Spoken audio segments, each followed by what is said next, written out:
ETF index mutual funds నేర్చుకుని stock మార్కెట్లో రాణించాలనుకుంటున్నారా? వెంటనే ఈ నెంబర్కి కాల్ చేయండి.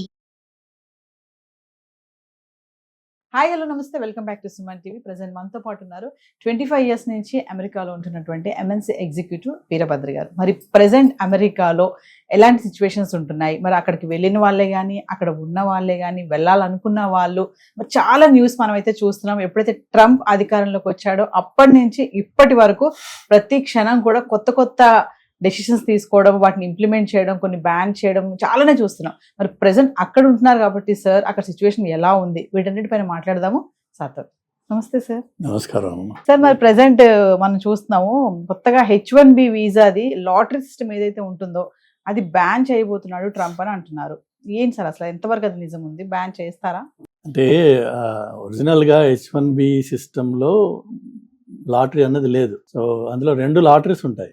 Let's be clear. ఒకటేమో డైవర్సిటీ వీసా ప్రోగ్రామ్ అని ఒకటి ఉంది. అది ఎప్పుడో 90sలో జార్జ్ H.W. బుష్, అంటే జార్జ్ బుష్ వాళ్ళ ఫాదర్ ప్రెసిడెంట్గా ఉన్నప్పుడు పాస్ చేశారు. ఇండియా లాంటి కంట్రీస్కి అది వర్తించదు.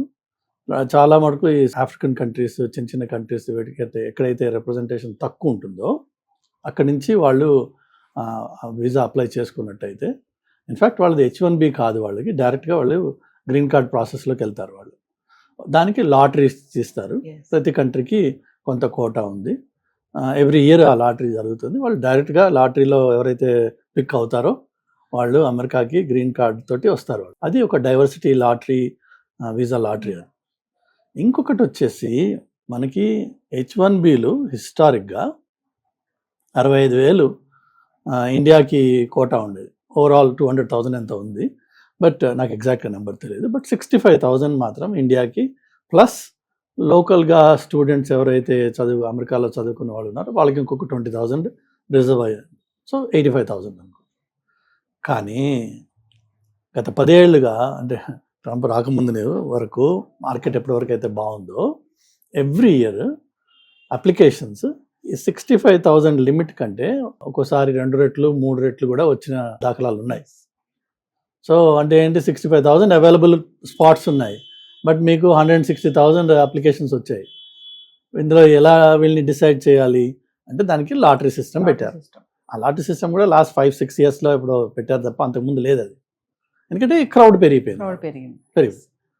సో ఇప్పుడు వీళ్ళు అనేది ఏంటంటే, ఫస్ట్ ఆఫ్ ఆల్ ఈ లేటెస్ట్ రెస్ట్రిక్షన్స్ వల్ల మొట్టమొదట మీకు H1B మీద ₹1,00,000 అడిషనల్గా కట్టాలి అని పెట్టారు. దాంతో మోర్ దెన్ 50% ఎవరైతే నో ప్రామినెంట్ స్పాన్సరర్స్ ఉన్నారో వాళ్ళు బ్యాక్ ఆఫ్ అయిపోతారు. అంటే ఫర్ ఎగ్జాంపుల్, మీరు ఎవరన్నా ఇండియా నుంచి తీసుకురావాలి, ఇంతకుముందు 65,000, 70,000, 80,000 పెట్టి ఒక ఎంప్లాయీని, ప్రాస్పెక్టివ్ ఎంప్లాయీని తీసుకురాగలిగితే, ఇప్పుడు ఆ 80,000 ప్లస్ 100,000 అంటే $180,000 కట్టి, ఎవరైతే ఇంతకుముందు 80,000కే తెచ్చేవాళ్ళమో ఇప్పుడు 180,000 కట్టాలి. దానివల్ల ఈ 65,000 అప్లికేషన్స్ ఈ ఇయర్ నుంచి సబ్స్టాన్షియల్గా తగ్గిపోతాయి. ఆల్రెడీ చాలామంది మన ఇండియన్ కంపెనీస్ చెప్పారు కూడా, will stop sponsoring H1B visas అని చెప్పారు. సో మెల్లిమెల్లిగా ఆ H1B శకం అయిపోతుంది. ఇక మీకు అసలు 65,000కి 65,000 అప్లికేషన్సే లేకపోతే లాటరీ అనేది ఎందుకు? ఇంకా లాటరీ ఉంటే ఏంటి, లేకపోతే ఏంటి? సో అది ఆ పుకారు ఎవరు లేపారో నాకు తెలియదు, కానీ అందులో ఏమాత్రం పసలేదు. అసలు విషయం ఏంటంటే, Canada, Australia and New Zealand already గత 30 ఏళ్ళుగా ఒక particular process of granting visas ఉంది వాళ్ళకి. అందులో కొంత స్కోరింగ్ మెకానిజం ఒకటి ఉంటుంది. మీరు డిగ్రీ చేసి, స్టెమ్ డిగ్రీ అయితే దానికి ఎన్ని పాయింట్స్, మీ ఏజ్, మీ ఎక్స్పీరియన్స్, మీ మ్యారిటల్ స్టేటస్, ఇట్లా రకరకాల డెమోగ్రాఫిక్స్ని బట్టి పాయింట్ సిస్టమ్ ఇచ్చి, ఆ పాయింట్స్లో అబౌవ్ సర్టన్ పాయింట్ లెవెల్ వాళ్ళకి ఎలిజిబిలిటీ ఉంటుంది ఇమిగ్రేషన్ అప్లై చేసుకోవడానికి. సో దెన్ ఆ విధమైన వెయిటెడ్ పద్ధతిని అమెరికాలో కూడా ఇంట్రొడ్యూస్ చేయాలని చెప్పి ఈ గవర్నమెంట్కి చాలా ఇంట్రెస్ట్ ఉంది. మొదటి నుంచి చెప్తున్నారు. ఏంటంటే వాళ్ళు అనేది, ఇప్పుడు అమెరికాలో 3,000 కాలేజీలు ఉన్నాయి, అలానే యూనివర్సిటీలు ఉన్నాయి. ఇండియాలో కూడా మనకి బోల్డ్ వందల్లో, హైదరాబాద్లోనే ఉన్నాయి కొన్ని వందల్లో అన్నిటికీ ఒకటే లెవెల్ ఆఫ్ రికగ్నిషన్ లేదు. ఇప్పుడు ఐఐటి ఐఐఎంలు ఎలాగా మనకి గొప్ప పేరు ఉంది, తర్వాత ఎన్ఐటి, తర్వాత ఇంతకుముందు అలానే జేఎన్టీయు, ఇలా కొన్ని ప్రామినెంట్ నేమ్స్ ఉన్నాయి. దాని తర్వాత మిగిలినంతా కలగోరగంప ఇది. సేమ్ అమెరికాలో కూడా ఐవీ లీగ్ స్కూల్స్ అని ఒక 22 ఉన్నాయి. దాని తర్వాత ఐవీ లెవెల్లో ఉండే నెక్స్ట్ బ్యాచ్ ఈక్వల్లీ ఎక్స్పెన్సివ్ కొన్ని ఉన్నాయి. ఇక నెక్స్ట్ ఈచ్ స్టేట్కి కొన్ని మంచి కాలేజెస్, వాటి ప్రామినెంట్ నేమ్ ఉన్నవి కొన్ని ఉన్నాయి.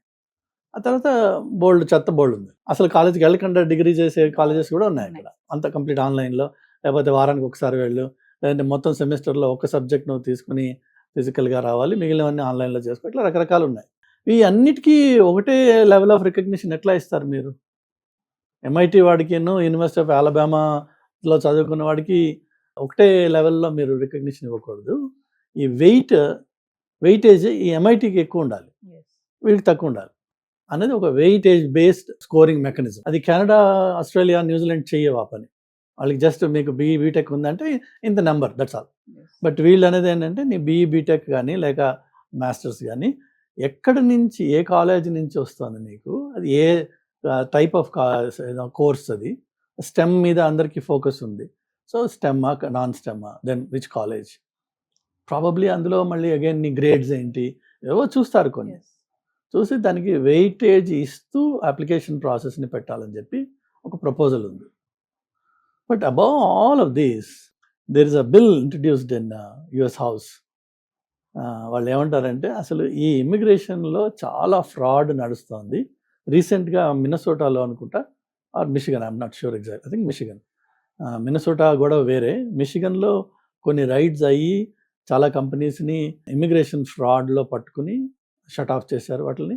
అలానే చాలామంది జైలులో కూడా వెళ్తున్నారు. అది వైడ్ స్ప్రెడ్గా మొత్తం కంట్రీలో ఇది నడుస్తుంది. ఇదంతా గత 15 ఏళ్ళుగా 20 ఏళ్ళుగా నడిచింది అని చెప్పి వాళ్ళు అనేది ఏంటంటే అసలు ఇమ్మిగ్రేషన్ అనే దాన్ని పాజ్ ఇద్దాం, ఈ ఫ్రాడ్, ఈ లూప్ హోల్స్ ఎక్కడెక్కడ ఉన్నాయి వాటిని క్లోజ్ చేసి అప్పుడు మళ్ళీ రీస్టార్ట్ చేద్దాం. ఈలోపు ఒక ఎక్సెప్షన్ ఒకదానికే ఏంటంటే సంవత్సరానికి 10,000 మెడికల్ ప్రొఫెషనల్స్ని మాత్రం అలౌ చేద్దాం. మిగిలింది అంటే లైక్ టెక్నికల్, అంటే ఐటీ రిసోర్సెస్, ఇది పాస్ చేసేద్దాం అని చెప్పి ఒక ప్రపోజల్ ఉంది. మోస్ట్ లైక్లీ అది పాస్ కూడా అవుతుంది.